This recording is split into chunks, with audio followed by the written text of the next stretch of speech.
Hi guys, good morning. I just did my sehri and fajr and I just heard bomb. It was not close by, it was a bit far away, but it was very scary.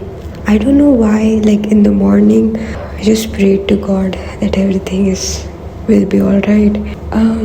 Anyways, I don't want to scare anyone, but it feels real, and then now we understand what people of Gaza and people in war feels like.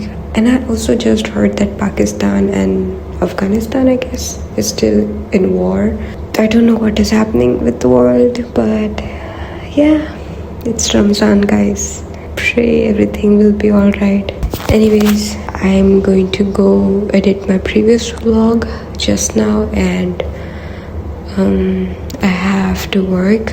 Today is Monday, so we have a lot of work today and no rest.